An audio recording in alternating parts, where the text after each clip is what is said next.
समय हमने शानदार किया, इतनी बड़ी महामारी जिसका कोई इलाज नहीं। आज हिंदुस्तान के अंदर 7 लाख लोग इससे ग्रसित हैं और कम से कम 40,000 लोगों की मृत्यु इस पे हो चुकी है। एक ऐसी महामारी के बीच में हम लोगों ने हड़ताल को किया, सफल किया। पूरी दुनिया लोहा मानती कोयला मजदूरों को कि पूरी दुनिया ये मानने को तैयार, इतनी महामारी के अंदर जहां लॉकडाउन जैसी स्थिति के अंदर 144 जैसे धारा लगने के बावजूद भी कोयले का मजदूर ने इस सरकार को घुटने टेकने के मजबूर किया, लेकिन घुटना टेकी नहीं। उनको ये लग रहा था कि कोविड-19 चल रही है, सोशल डिस्टेंसिंग का सवाल है, हम इसको अपने तरीके से दबा के अपने आप में कामयाब हो जाएंगे कहते। लेकिन एक चीज जान लीजिए, जिस विषय को लेकर हम लोग हड़ताल कर रहे थे, जिसको कॉमर्शियल माइनिंग कर रहे थे, जो बेचने की बात थी, ये मान लीजिए कि कोरोना से भी खतरनाक था ये कॉमर्शियल माइनिंग। उसका तो दवाई मिल जाएगा, लेकिन अगर ये हालात अगर हो जाती तो कहीं ना कहीं इसका कोई इलाज नहीं था। आने वाला हमारा पूरा भविष्य खत्म हो जाता। मैं तहे दिल से आप सभी साथियों को इतना क्रांति का अभिवादन करता हूं कि जिस 3 दिन आप लोगों ने अपनी एकता के साथ, भरोसे के साथ जो हड़ताल को सफल किया, ये पूरे हिंदुस्तान के अंदर काबिल तारीफ है। मैं आप सभी साथियों को, पांचों की तरफ से झुक के आप लोगों को प्रणाम करता हूं। ये एक बहुत बड़ा ऐतिहासिक रही है, खासकर सरकार को कुसमुंदा, गेवरा, दीप का ये 3 जो खदानें, सबसे बड़ी खदान है पूरे हिंदुस्तान की, बड़ी खदान जिसमें हम लोग काम करते हैं और जिसकी रोज की रोज मॉनिटरिंग होती है उत्पादन को लेकर। कोई भी इमरजेंसी नहीं चली, कोई भी व्यक्ति नहीं गया, कोई मशीन नहीं चली, बाबुओं को भी वापस आना पड़ा। और देख लीजिए, हम अधिकारी वर्ग को भी ये बार बार कह रहे थे कि आप हड़ताल में शामिल हो जाइए, नहीं माने। वो कहते थे काला फीता मान लेंगे, फलाना कर लेंगे। कल रात को घोषणा हो गई कि भैया आप अपना वीआरएस के लिए वाइंड अप हो जाइए। जिसकी 20 साल नौकरी होगी, अब या तो अपने से ले सकता हो, या जिसकी सीआर खराब हो उसको हायर एंड फायर की तरह उसको निकाल के बाहर उसको फेंक दिया जाएगा। ये सिला उन अधिकारियों को मिल गई। हम उनसे बार बार अपील कर रहे थे, उनको लग रहा था हमारे ऊपर कोई हमले नहीं होंगे। कल ही शाम को वो चिट्ठी जारी होगी व्हाट्सएप में, आप देखिएगा, उसके सर्कुलर निकल के एग्जीक्यूटिव के वीआरएस को लेने के। 20 साल के बाद अगर वो ठीक नहीं है तो उसे खुद ही निकाल दिया जाए, या अपने से अगर स्वेच्छा से इच्छा रखता है तो वो जा सकता है।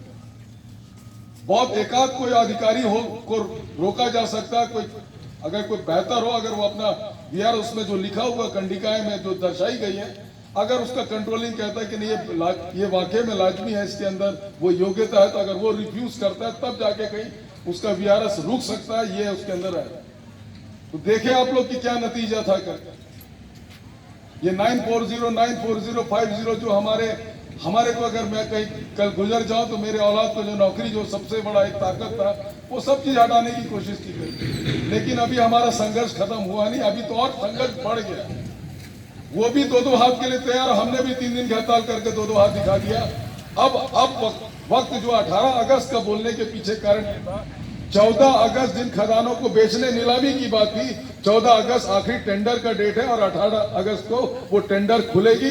कौन अदानी, कौन अंबानी, किसको कहाँ खरीदेगा, कौन रामलाल अग्रवाल, संदीप, जो भी वो सब उसको खरीदेगा, वो उसको आके खरीदेगा। इसलिए 18 अगस्त को ये तय किया गया। इन 3 दिन के दरमियान किसी कोल प्रबंधन ने कोई चर्चा करने की कोशिश नहीं, वो भी अपनी दादागिरी में अड़ा था और हम भी अपनी दादागिरी में अड़े थे।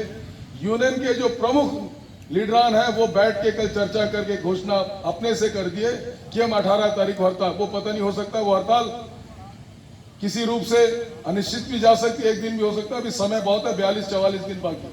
लेकिन इस बीच में जो हम लोगों को काम करना है, जिस जगह पे, जिन राज्य पे, जिन जिलाओं पे ये खदान को चिन्हित करके दी गई है, अब हमारे लोगों को काम है कि उन ग्रामीणों में जाकर, ताकि कोई अदानी, अंबानी या कोई भी टाटा बिरला आके वहां खदान को मुआयना करके टेंडर ना डाल सके, वहां इस तरीके की तैयारी करनी उस ग्रामीणों के अंदर। हालांकि ग्राम पंचायत के सरपंचों ने भी लिख के दे दिया, छत्तीसगढ़ के अंदर खासकर, कि हम इस जंगल जमीन को हम नहीं देने वाले करके। लेकिन उनका साथ, मनोबल को बढ़ाने के लिए हम लोगों को अब ये काम रह गया कि हम इस 14 तारीख तक ऐसा माहौल क्रिएट करेंगे कि कोई भी बाहरी का व्यक्ति आके यहाँ पे टेंडर ना डाल सके। ये संघर्ष अभी रह गई है और बीच बीच में जो समस्या होंगी वो आप चीज में निर्मित करेंगे, बताएंगे।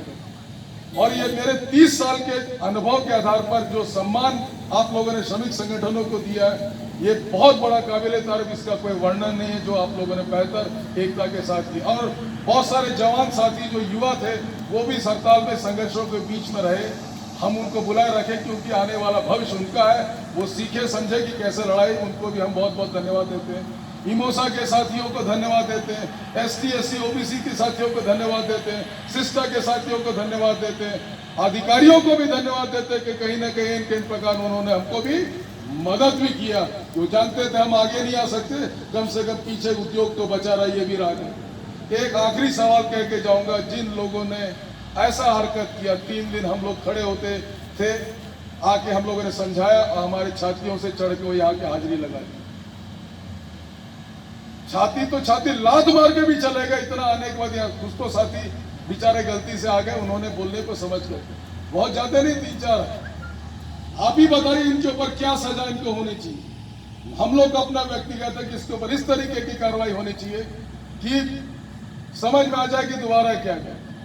ये हमारा आपस की अपने खुद की लड़ाई थी। कोई किसी को यूनियन को हीरो बनाने के लिए किसी का कोई लड़ाई नहीं था, ये बचने का आधार था। ये कोल इंडिया बचेगा, अगले जुलाई में हमारा 11वां वेतन होना भाई, हमको 11वां वेतन लेके जाना है। अगर इसको खत्म कर दे तो JBC से खत्म, अगला हमारा समय आ रहा है 11वां का। और ये 3-4 उस्ताद लोग इस तरीके से काम करके चले गए।